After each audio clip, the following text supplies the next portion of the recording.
सकते हो कि ਇਹਦੇ ਵਿੱਚ ਉਹੀ ਇਟਾਲੀਅਨ ਅਸੈਂਬਲੀ ਲੱਗੀ ਹੋਈ ਹੈ। ਇਹ ਮੁਕੰਮਲ ਸਿਸਟਮ ਹੈ ਔਰ ਉਹਦੇ ਨਾਲ ਫਿਰ ਇਹ ਵੀ ਇੰਪੋਰਟਡ ਕਪਲਰ ਲੱਗੇ ਨੇ, ਪਾਈਪ ਵੀ ਇੰਪੋਰਟਡ ਲਾਏ ਨੇ, ਅੱਗੇ ਉਹਨਾਂ ਦੇ ਇਹ ਜਿਹੜੇ ਨਿੱਪਲ ਨੇ ਵੀ ਇੰਪੋਰਟਡ ਲੱਗੇ ਹੋਏ ਨੇ।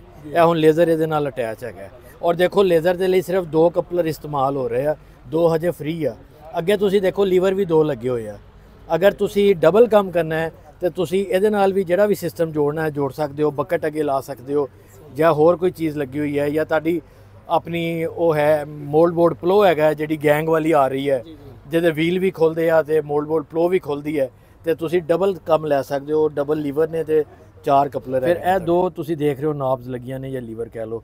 ਇੱਕ ਦੇ ਨਾਲ ਤੁਹਾਡੀਆਂ ਲਿੰਕਾਂ ਇਹਨੂੰ ਘੁਮਾਈ ਜਾਓਗੇ ਤੇ ਸਲੋ ਹੋਈ ਜਾਣਗੀਆਂ ਜਾਂ ਤੇਜ਼ ਹੋਈ ਜਾਣਗੀਆਂ ਔਰ ਇੱਕ ਜਗ੍ਹਾ ਤੇ ਆ ਕੇ ਲਾਕ ਹੋ ਜਾਂਦਾ, ਤੁਹਾਡਾ ਪੂਰਾ ਹਾਈਡ੍ਰੋਲਿਕ ਸਿਸਟਮ ਲਾਕ ਕਰ ਦੇਗਾ।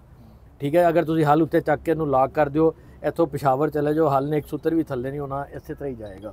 ਅੱਛਾ, ਇਹਦੇ ਨਾਲ ਡਰਾਫਟ ਕੰਟਰੋਲ ਦੀ ਸੈਂਸਿਟੀਵਿਟੀ ਕੰਟਰੋਲ ਹੁੰਦੀ ਹੈ ਕਿ ਤੁਸੀਂ ਡਰਾਫਟ ਕਿੰਨਾ ਰੱਖਣਾ ਚਾਹੁੰਦੇ ਹੋ ਕਿ ਕਿੰਨਾ ਜ਼ੋਰ ਲੱਗੇ ਹਲ ਦਾ ਤੇ ਫੌਰਨ ਹਲ ਉੱਤੇ ਹੋ ਜਾਏ ਤੇ ਥੱਲੇ ਹੋ ਜਾਏ ਜ਼ਮੀਨ ਦੇ ਅੰਦਰ। ਇਹ ਉਸ ਸੈਂਸਿਟੀਵਿਟੀ ਨੂੰ ਕੰਟਰੋਲ ਕਰਨ ਵਾਸਤੇ ਹੈ। ਇੱਥੋਂ ਦੇਖੋ ਇਹ ਇਹਦਾ ਅਡਾਪਟਰ ਲੱਗਾ ਹੋਇਆ ਜਿਹੜਾ ਇਹਦਾ ਹੈਗਾ ਸਪੂਲ ਵਾਲਵ ਕਿਟ ਦਾ। ਇੱਥੋਂ ਇਹਨੂੰ ਆਇਲ ਦੀ ਸਪਲਾਈ ਜਾ ਰਹੀ ਹੈ। ਇਹ ਇਟਾਲੀਅਨ ਸਪੂਲ ਵਾਲਵ ਕਿਟ ਲੱਗੀ ਹੋਈ ਹੈ। ਅੱਗੇ ਦੇ ਇਹ 2 ਲੀਵਰ ਨੇ ਅਗਰ ਤੁਸੀਂ ਡਬਲ ਕੰਮ ਕਰਨਾ ਹੈ। ਅਗਰ ਸਿੰਗਲ ਕੰਮ ਕਰਨਾ ਹੈ ਲੇਜ਼ਰ ਦਾ, ਇਹ ਹੁਣ ਲੇਜ਼ਰ ਇਹਦੇ ਨਾਲ ਹੀ ਆਪਰੇਟ ਹੋ ਰਿਹਾ ਸੀ, ਲੇਕਿਨ ਅਗਰ ਤੁਸੀਂ ਅੱਗੇ ਬਕਟ ਵੀ ਲਾਈ ਹੈ ਇਹਦੇ ਨਾਲ ਤੁਸੀਂ ਬਕਟ ਵੀ ਆਪਰੇਟ ਕਰ ਸਕਦੇ ਹੋ। 2 ਕੰਮ ਐਟ ਏ ਟਾਈਮ ਕਰ ਸਕਦੇ ਹੋ ਤੁਸੀਂ। ਔਰ ਇਹ ਵੀ ਇਟਾਲੀਅਨ ਕਿਟ ਹੈਗੀ ਹੈ, ਇਹ ਵੀ ਇਟਾਲੀਅਨ ਹੈ।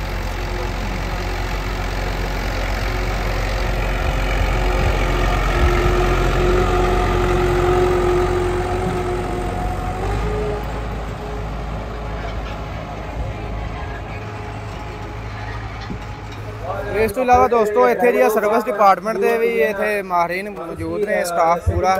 ਤੇ ਇੱਥੇ ਆ ਚੈੱਕ ਕਰੋ ਪਾਰਟਸ ਵਗੈਰਾ ਓਰੀਜਨਲ ਗੱਲ ਗਾਜ਼ੀ ਟਰੈਕਟਰ ਲਿਮਿਟਡ ਦੇ ਇੱਥੇ ਮੌਜੂਦ ਨੇ, ਓਰੀਜਨਲ ਫਿਲਟਰ ਮੌਜੂਦ ਨੇ। ਭਾਈ ਉਹਨਾਂ ਨਾਲ ਗੱਲਬਾਤ ਕਰਦੇ ਇਹਦੇ ਬਾਰੇ ਵੀ ਤੁਹਾਨੂੰ ਬਰੀਫਿੰਗ ਦਿੰਦੇ ਆ ਜੀ।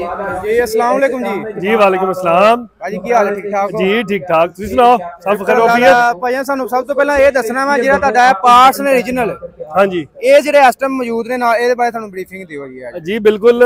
ਇਸ ਟਾਈਮ ਅਸੀਂ ਪ੍ਰੋਡਕਟ ਮੇਨਟੇਨੈਂਸ ਦੇ ਬਾਅਦ ਟੱਕੇ ਸਭ ਤੋਂ ਪਹਿਲਾਂ ਤੁਸੀਂ ਤੁਹਾਨੂੰ ਇਹ ਦਿਖਾਉਂਦੇ ਆ। ਇਹ ਸਾਡਾ 2050 ਜੀ ਜੀ 20W50 ਇੰਜਨ ਆਇਲ ਹੈਗਾ ਜੋ ਕਿ ਡਰਮ ਦੇ ਵਿੱਚ ਵੀ ਅਵੇਲੇਬਲ ਹੈਗਾ ਔਰ ਇਹ ਤੁਹਾਡੇ ਕਿਸੇ ਕਿਸਮ ਦੇ ਵੀ ਡੀਜ਼ਲ ਇੰਜਨ ਆਇਲ ਵਾਸਤੇ ਬਹੁਤ ਅੱਛੀ ਚੀਜ਼ ਹੈ। ਦੂਸਰਾ ਹੈ ਜੈਨੂਇਨ ਪਾਰਟਸ ਦਾ ਇੱਕ ਸਟਾਲ ਲਗਾਇਆ ਹੋਇਆ ਜਿਹਦੇ ਵਿੱਚ ਸਭ ਤੋਂ ਪਹਿਲਾਂ ਆਇਲ ਫਿਲਟਰ ਹੈ ਔਰ ਆਇਲ ਫਿਲਟਰ ਦੇ ਸਭ ਤੋਂ ਮੇਨ ਚੀਜ਼ ਹੁੰਦੀ ਹੈ ਸਾਡੀ, ਅਗਰ ਇਹਨੂੰ ਤੁਸੀਂ ਜ਼ੂਮ ਕਰ ਸਕੋ, ਇਹਨੂੰ ਜ਼ੂਮ ਕਰੋ, ਇਹ ਹੁੰਦੀ ਹੈ ਸਾਡੀ ਸੀਲ, ਜੈਨੂਇਨ ਦੀ ਸੀਲ। ਇਸ ਕਲਰ ਦੇ ਮਾਰਕੀਟ 'ਚ ਮਿਲ ਜਾਂਦੇ ਨੇ ਲੇਕਿਨ ਜੈਨੂਇਨ ਨਹੀਂ ਹੁੰਦੇ। ਜੈਨੂਇਨ ਵਾਸਤੇ ਹਮੇਸ਼ਾ ਇਸ ਸੀਲ ਨੂੰ ਚੈੱਕ ਕਰਨਾ ਹੈ ਤਾਂ ਕਿ ਇਹਦਾ ਨੌਨ ਰਿਟਰਨ ਵਾਲਵ ਹੁੰਦਾ ਜਿਹੜਾ ਤੇਲ ਨੂੰ ਵਾਪਸ ਨਹੀਂ ਆਉਣ ਦਿੰਦਾ, ਉਹ ਸਿਰਫ ਜੈਨੂਇਨ 'ਚ ਹੁੰਦਾ, ਨੌਨ ਜੈਨੂਇਨ 'ਚ ਨਹੀਂ ਹੁੰਦਾ। ਇਸ ਤੋਂ ਇਲਾਵਾ ਸਾਡੇ ਇਹ ਡੀਜ਼ਲ ਫਿਲਟਰ ਨੇ, ਲੋਕ ਡੀਜ਼ਲ ਫਿਲਟਰ ਨਹੀਂ ਲਗਵਾਉਂਦੇ, ਉਹਦੀ ਰੀਜ਼ਨ ਇਹ ਹੁੰਦੀ ਹੈ ਕਿ ਲੋਕ ਮਾਰਕੀਟ ਤੋਂ ਲਵਾ ਲੈਂਦੇ ਨੇ। ਉਹ ਡੀਜ਼ਲ ਫਿਰ ਜਿੰਨਾ ਸਾਡਾ ਇਰਾਨੀ ਡੀਜ਼ਲ ਆਉਂਦਾ ਹੈ, ਕੰਟੈਮੀਨੇਸ਼ਨ ਵਾਲਾ ਡੀਜ਼ਲ ਆਉਂਦਾ ਹੈ, ਉਹ ਸਾਰਾ ਤੁਹਾਡੇ ਨਾ ਇੰਜਨ ਦੇ ਵਿੱਚ ਜਾਂਦਾ ਹੈ ਜੋ ਕਿ ਤੁਹਾਡੀ ਨੋਜ਼ਲਾਂ ਖਰਾਬ ਕਰਦਾ ਹੈ। ਹਮੇਸ਼ਾ ਤੁਸੀਂ ਜੈਨੂਇਨ ਡੀਜ਼ਲ ਫਿਲਟਰ ਨੂੰ ਹੀ ਤਰਜੀਹ ਦਿਓ। ਪਾਈਪ ਸੈਕਸ਼ਨ ਹੈਗਾ, ਇਹਨੂੰ ਹਾਈਡ੍ਰੋਲਿਕ ਫਿਲਟਰ ਕਿਹਾ ਜਾਂਦਾ ਆਮ ਜ਼ਬਾਨ 'ਚ, ਲੇਕਿਨ ਸਾਡੀ ਜ਼ਬਾਨ 'ਚ ਇਹਨੂੰ ਪਾਈਪ ਸੈਕਸ਼ਨ ਕਿਹਾ ਜਾਂਦਾ ਹੈ। ਜਿੰਨੇ ਛੋਟੇ ਮਾਡਲ ਹੈਗੇ ਨੇ ਅਦਰ ਦੈਨ 850 ਸਾਰਿਆਂ ਦੇ ਵਿੱਚ ਇਹ ਲੱਗਦਾ ਹੈਗਾ ਆ। ਫਿਲਟਰ ਆਊਟ ਕਰਦਾ, ਲੋਹੇ ਦੀ ਜਾਲੀ ਹੁੰਦੀ ਹੈ, ਇਹ ਪਲਾਸਟਿਕ ਦੀ ਜਾਂ ਪੇਪਰ ਦੀ ਜਾਲੀ ਨਹੀਂ ਹੁੰਦੀ। ਹਾਈਡ੍ਰੋਲਿਕ ਦੇ ਤੇਲ ਨੂੰ ਸਾਫ਼ ਕਰਦੀ ਹੈ। ਇਹ ਬੇਸਿਕਲੀ ਹੈਗਾ ਸਾਡਾ 850 ਦਾ ਹਾਈਡ੍ਰੋਲਿਕ ਦਾ ਫਿਲਟਰ ਜਿਹੜਾ ਹਰ 40 ਪਹਿਲੇ 40 ਘੰਟੇ ਬਾਅਦ, ਉਸ ਤੋਂ ਬਾਅਦ ਹਰ 100 ਘੰਟੇ ਬਾਅਦ ਚੇਂਜ ਕਰਨਾ ਤਾਂ ਕਿ ਉਹਦਾ ਲਿਫਟੋਮੈਟਿਕ ਜਿਹੜਾ ਹੈਗਾ ਉਹ ਪ੍ਰੋਬਲਮ ਨਾ ਕਰੇ। ਲਿਫਟੋਮੈਟਿਕ ਵਾਸਤੇ ਬਹੁਤ ਆਮ ਚੀਜ਼ ਹੈ, ਉਹਦੀ ਜਿੰਦ ਜਾਨ ਹੈ। ਅੱਛਾ ਭਾਈ ਜਾਨ, ਇਹ ਜਿਹੜਾ ਫਿਲਟਰ ਹੈ ਇਹਦੀ ਕੀ ਪ੍ਰਾਈਸ ਹੈ ਮਾਰਕੀਟ? ਇਹਦੀ ਕਸਟਮਰ ਪ੍ਰਾਈਸ ਹੈਗੀ ਹੈ 3600 3600 ਜੀ 3600 ਰੁਪਏ। ਪਹਿਲਾਂ 40 ਘੰਟੇ ਤੇ ਉਸ ਤੋਂ ਬਾਅਦ 100 ਘੰਟੇ, ਉਸ ਤੋਂ ਬਾਅਦ ਹਰ 100 ਘੰਟੇ ਦੇ ਬਦਲੇ। ਮੈਂ ਪ੍ਰਾਈਸਿਸ ਦੇ ਬਾਰੇ ਅਗਰ ਤੁਸੀਂ ਦੱਸਣਾ ਚਾਹ ਰਹੇ ਹੋ ਤਾਂ ਕਸਟਮਰ ਨੂੰ ਦੱਸ ਦਿੰਦਾ। ਇਹ 1260 ਰੁਪਏ ਦਾ ਦਿਖਦਾ, ਇਹ 1260 ਰੁਪਏ ਦਾ ਹੈਗਾ, 610 ਰੁਪਏ ਦਾ ਹੈਗਾ ਇੱਕ, 750 का ये और ये 3600 रुपए। अजी ये शॉर्ट पिनिंग ਦੇ ਗੇਅਰ ਹੈਗੇ ਨੇ ਜਿਹੜੇ ਬਾਹਰੋਂ ਤੁਹਾਨੂੰ ਨਹੀਂ ਮਿਲ ਸਕਦੇ। ਨਾਰਮਲੀ ਇੱਕ ਸ਼ਾਰਟ ਪਿਨਿੰਗ ਜਿਹਦੇ ਨਾਰਮਲ ਜੀ ਕੀ ਫਰਕ ਹੈ ਤੁਸੀਂ ਦੱਸਣਾ ਚਾਹੋਗੇ? ਜੀ ਬਿਲਕੁਲ, ਆਲਰੇਡੀ ਅਸੀਂ ਬਹੁਤ ਦਫਾ ਕਸਟਮਰ ਨੂੰ ਐਜੂਕੇਟ ਕੀਤਾ ਕਿ ਇਹ ਜਿਹੜੇ ਦੰਦੇ ਹੁੰਦੇ ਨੇ ਇਹਦੇ ਵਿੱਚ ਨਾ ਬਾਲਸ, ਛੋਟੇ ਛੋਟੇ ਬਾਲਸ ਲੱਗਦੇ ਨੇ, ਇਹਦੀ ਨਾ ਹਾਰਡਨੈਸ ਕਰ ਦਿੰਦੇ ਨੇ ਤਾਂ ਕਿ ਸਖਤ ਹੋ ਜਾਂਦਾ ਹੈ ਔਰ ਇਹ ਖਰਾਬ ਨਹੀਂ ਹੁੰਦਾ ਔਰ ਟੁੱਟਦਾ ਨਹੀਂ ਹੈ। ਇਹ ਬੇਸਿਕਲੀ ਇਹਦੀ ਸ਼ਾਰਟ ਪਿਨਿੰਗ ਦੇ ਵਾਸਤੇ। ਹਮੇਸ਼ਾ ਜਦੋਂ ਜੈਨੂਇਨ ਪਾਰਟ ਲੈਣਾ ਹੈ ਇਸ ਤਰ੍ਹਾਂ ਦਾ ਇੱਕ ਲੱਗਾ ਹੋਏਗਾ ਬਾਰਕੋਡ, ठीक है। मैं ਤੁਹਾਨੂੰ ਦਿਖਾਉਂਦਾ ਇੱਕ ਬਾਰਕੋਡ ਲੱਗਾ ਹੋਏਗਾ, ਨਾਲ ਇੱਕ ਜੈਨੂਇਨ ਪਾਰਟ ਦੀ ਸੀਲ ਲਾਜ਼ਮੀ ਹੋਏਗੀ, ਜਿਹਦੇ ਤੇ ਹੋਏਗੀ ਉਹ ਜੈਨੂਇਨ ਹੈ। ਜਿਹੜਾ ਤੁਹਾਨੂੰ ਬੇਸ਼ੱਕ ਸੇਮ ਇਹ ਚੀਜ਼ ਦਿਖਾ ਦਿੰਦੇ ਨੇ ਉਹ ਸਾਡਾ ਰਿਜੈਕਟਡ ਮਾਲ ਹੁੰਦਾ। ਅਗਰ ਕੋਈ ਫਾਰ ਐਗਜ਼ਾਮਪਲ ਤਾਂ ਕਹਿੰਦਾ ਕਿ ਫਲਾਣੇ ਵੈਂਡਰ ਦਾ, ਐਕਸ ਵੈਂਡਰ ਦਾ, ਵਾਈ ਵੈਂਡਰ ਦਾ, ਉਹ ਨਾਰਮਲੀ 2 ਨੰਬਰ ਪਾਰਟ ਹੁੰਦਾ, ਸਾਡੇ ਕੋਲ ਰਿਜੈਕਟਡ ਗਿਆ। ਇਸ ਤੋਂ ਇਲਾਵਾ ਅੱਗੇ ਆ ਸਾਰੇ ਪਾਰਟ, ਇਹ ਸਾਰੇ ਪਾਰਟ ਹੈਗੇ ਨੇ, ਮੁxtਲਫ ਪਾਰਟਸ ਹੈਗੇ ਨੇ, ਕ੍ਰਿਸਟਲ ਮੀਟਰ ਹੈਗਾ, ਸਟਾਰੀ ਹੈਗੀਆਂ ਨੇ। ਇਸ ਤੋਂ ਇਲਾਵਾ ਦੋਸਤੋ ਅਲਗਾਜ਼ੀ ਪ੍ਰੀਮੀਅਮ ਸਿਲਵਰ ਜਿਹੜਾ ਡਰਮ ਦੇ ਤੌਰ ਤੇ ਵੀ ਦੇ ਰਹੇ ਨੇ। ਆ ਇੰਜਨ ਆਇਲ ਜਿਹੜਾ ਇਹ ਜੀ 208 ਲੀਟਰ ਹੈ, ਚੈੱਕ ਕਰ ਸਕਦੇ ਹੋ ਜੀ। ਤੇ ਇਹ ਵੀ ਭਾਈ ਉਹਨਾਂ ਨਾਲ ਗੱਲਬਾਤ ਕਰਦੇ ਭਾਜੀ। ਇਹਦਾ ਡਰਮ ਖਰੀਦਣ ਦੇ ਜ਼ਿਮੀਂਦਾਰ ਨੂੰ ਕੀ ਬਚਤ ਹੈ? ਜੀ ਬਿਲਕੁਲ, ਇਹਦੇ 'ਚ ਤੁਹਾਨੂੰ ਤਕਰੀਬਨ 300 ਰੁਪਇਆ ਪਰ ਲੀਟਰ ਦੀ ਬਚਤ ਹੋ ਜਾਂਦੀ ਹੈ ਅਗਰ ਤੁਸੀਂ ਬਾਹਰ ਤੋਂ ਲੈਂਦੇ ਹੋ। ਇਹ 760 ਰੁਪਏ ਪਰ ਲੀਟਰ ਤੁਹਾਨੂੰ ਪੈਂਦਾ। 1,57,000 ਦਾ ਹੈਗਾ 208 ਲੀਟਰ। ਔਰ ਇਹ ਤੁਸੀਂ ਅਗਰ ਚੈੱਕ ਕਰੋ ਤਾਂ ਮੈਨੂਫੈਕਚਰਡ ਬਾਏ ਹੈਗਾ ਸ਼ੈਵਰੋਨ ਪਾਕਿਸਤਾਨ। ਜੀ ਜੀ, ਸ਼ੈਵਰੋਨ ਦਾ ਇਹ ਬਾਹਰ ਜਿਹੜਾ ਮਾਰਕੀਟ 'ਚ ਲੈਂਦੇ ਨੇ ਕਾਫੀ ਐਕਸਪੈਂਸਿਵ ਮਿਲਦਾ। ਤੇਲ ਕਿਹੜਾ ਅੱਛਾ ਹੁੰਦਾ? 15W40 ਅੱਛਾ ਹੁੰਦਾ, 2050 ਹੁੰਦਾ। ਸਿਰਫ 1540 ਜਾਂ 2050 ਵੇਖਣਾ, ਜਾਂ ਇਹਦੇ ਵਿੱਚ ਤੁਸੀਂ ਇੱਕ ਹੋਰ ਚੀਜ਼ ਦੇਖਣੀ ਹੈ, ਜਰਾ ਕਰਦੇ ਹੋ ਤੁਸੀਂ CF4 2050 ਤੁਹਾਨੂੰ ਮੁxtਲਫ ਮਿਲ ਜਾਣਗੇ।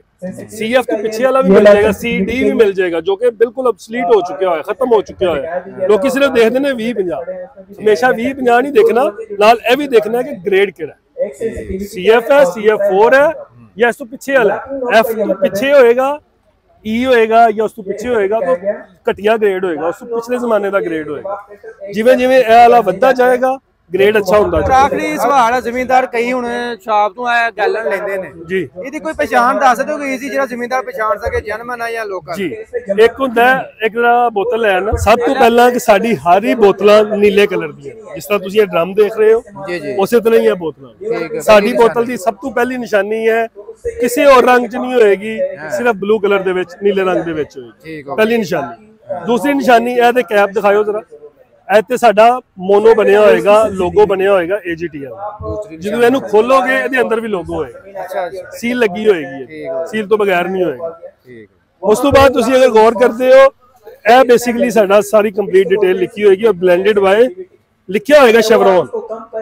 अगर शेवरॉन ने बनाया तो शेवरॉन ने लिखा होगा, अगर शेल ने बनाया तो शेल लिखा होगा। जेडे लोकल कंपनियां होंदियां ने वो गाजी दे नाम तो बेचदियां ने, अल गाजी दे नाम तो नहीं बेचदियां। अल गाजी और गाजी च फर्क जान लो। गाजी साडा नहीं ब्रांड, साडा ब्रांड अल गाजी। ठीक, ट्रैक्टर की तस्वीर होएगी। दूसरा हमारा गाड़ियों और इसके लिए ये बेसिकली किस दिन मैं कह रहा था डिटेल ना तो दसांगे। SP ग्रेड, हाँ जी, CF ग्रेड। ठीक, SP ਦਾ ਮਤਲਬ ਹੁੰਦਾ ਸਪਾਰਕ ਇੰਜਨ, C ਦਾ ਮਤਲਬ ਹੁੰਦਾ ਤੁਹਾਡਾ ਡੀਜ਼ਲ ਇੰਜਨ, ਕਮਰਸ਼ੀਅਲ ਇੰਜਨ। ਦੋਨਾਂ ਗੱਡੀਆਂ ਦੇ ਵਿੱਚ ਪੈ ਜਾਂਦਾ, ਜਿਹਨੇ 15W40 ਪਾਉਣਾ ਹੋ। ਇਹ ਵੀ ਹੈ, ਇਹ ਈਡੀ ਮਿਟਸੂ ਇੱਕ ਜਾਪਾਨੀ ਕੰਪਨੀ ਹੈ, ਜਾਪਾਨੀ ਕੰਪਨੀ ਨੇ ਸਾਨੂੰ ਇਹ ਬਣਾ ਕੇ ਦਿੱਤਾ। ਅੱਛਾ ਦੋਸਤੋ, ਇਹ ਤੇ ਗੱਲ ਹੋ ਗਈ ਇੰਜਨ ਤੇ ਪਾਰਟਸ ਦੇ। ਇਸ ਤੋਂ ਇਲਾਵਾ ਅਗਰ ਕੋਈ ਜ਼ਿਮੀਂਦਾਰ ਲੋਕਲ ਹੈ ਇੰਜਨ ਆਇਲ ਇਸਤੇਮਾਲ ਕਰਦਾ ਹੈ, ਤੁਹਾਡੀ ਕੰਪਨੀ ਦਾ ਨਹੀਂ ਕਰਦਾ, ਤੇ ਉਹਨੂੰ ਕੀ ਨੁਕਸਾਨ ਚੁੱਕਣਾ ਪੈ ਸਕਦਾ? ਜੀ ਬਿਲਕੁਲ, ਉਹਦਾ ਸਭ ਤੋਂ ਪਹਿਲਾਂ ਹੈ ਕਿ ਵਾਰੰਟੀ ਆਊਟ ਹੋ ਜਾਂਦੀ ਹੈ। ਕਿਉਂ? ਬਾਹਰ ਮਾਰਕੀਟ 'ਚ 2 ਨੰਬਰ ਆਇਲ ਬਹੁਤ ਹੈਗਾ। ਕਸਟਮਰਸ ਨੂੰ, ਜਿਸ ਤਰ੍ਹਾਂ ਮੈਂ ਤੁਹਾਨੂੰ ਪਹਿਲਾਂ ਦੱਸ ਰਿਹਾ ਸਾਂ, ਉਹਨੂੰ 2050 ਦਾ ਪਤਾ ਹੈ, 2050 ਦਾ ਪਤਾ, ਇਹਦੇ ਅੱਗੇ ਨਹੀਂ ਪਤਾ। ਅਗਰ ਤੁਸੀਂ ਪੁਰਾਣੇ ਜ਼ਮਾਨੇ ਦਾ ਇੰਜਨ ਆਇਲ ਪਵਾ ਲਵੋਗੇ, ਮੈਂ ਕਹਿੰਦਾ ਉਹ ਜੈਨੂਇਨ ਵੀ ਹੁੰਦਾ ਹੈ, ਲੇਕਿਨ ਉਹ ਜ਼ਮਾਨੇ ਕਦੀਮ ਦਾ ਹੈਗਾ ਆ, ਉਹ ਤੁਹਾਡੇ ਇੰਜਨ ਦੀ ਪ੍ਰੋਟੈਕਸ਼ਨ ਨਹੀਂ ਕਰੇਗਾ। ਉਹਦੇ 'ਚ ਐਡੀਟਿਵਸ ਨਹੀਂ ਪ੍ਰੋਪਰ ਹੋਣਗੇ ਜਿਹੜੇ ਇੰਜਨ ਨੂੰ ਸਾਫ਼ ਕਰਦੇ ਆ। ਜੀ ਬਹੁਤ ਸ਼ੁਕਰੀਆ, ਥੈਂਕ ਯੂ ਵੈਰੀ ਮਚ। ਅਗਰ ਕਿਸੇ ਕਸਟਮਰ ਨੂੰ ਸਾਡੀ ਕਿਸੇ ਵੀ ਕਿਸਮ ਦੀ ਇਨਕੁਆਇਰੀ ਦੀ ਜ਼ਰੂਰਤ ਹੋਵੇ, ਸਾਡਾ ਇੱਕ ਨੰਬਰ ਹੈਗਾ, ਇਹ ਹੁਣੇ ਦੱਸਦੇ ਨੇ ਤੁਹਾਨੂੰ ਮਿਰਜ਼ਾ ਸਾਹਿਬ, ਉਹਦੇ ਤੇ ਡਾਇਰੈਕਟਲੀ ਤੁਸੀਂ ਕਾਲ ਕਰਕੇ ਕਨਫਰਮੇਸ਼ਨ ਲੈ ਸਕਦੇ ਹੋ। हमारा ऑफिशियल नंबर है उसको, ऑफिशियल नंबर 03723 723 और 724 724। दोबारा बताएं। 03723 723 और 03724 724। इस पे आप रब्ता कर सकते हैं। ठीक है जी, बहुत मेहरबानी, बहुत शुक्रिया दोस्तों। वीडियो अच्छी लगी लाइक शेयर कर दें। इंशाल्लाह मिलेंगे नेक्स्ट वीडियो।